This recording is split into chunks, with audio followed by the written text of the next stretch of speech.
Who knows? Could be quite scary. Probably some pretty bad stuff, I'm guessing. We'll end up with a whole lot more problems than we've already got.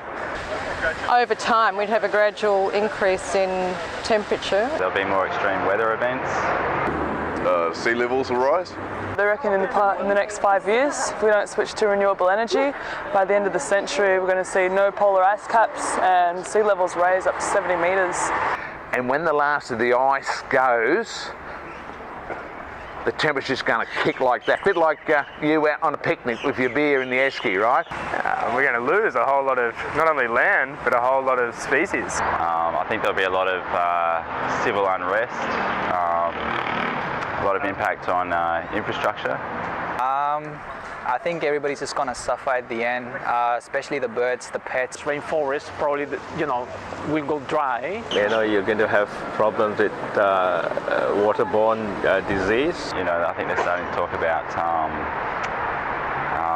sort of climate change refugees, aren't they? Companies going to fail. There's no way to operate as well. It'll start with more environmental disasters, and then there'll be food concerns. Probably a implosion of the food web.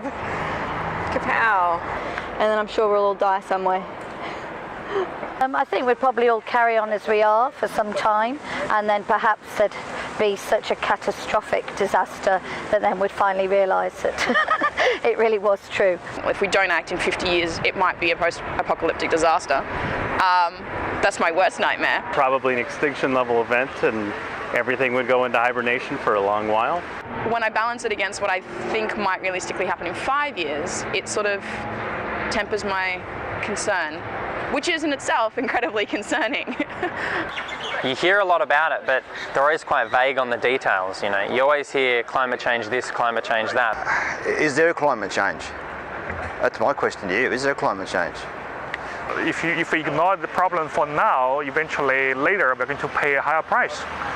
If we ignored it, I would say our time here on Earth is getting shorter and shorter for the generations who are to come. That we're going to leave them an Earth that's pretty desolate. So yeah, a lot of social, economic, environmental destruction. We've all seen those apocalyptic movies that, show it's going to go bad. Yeah.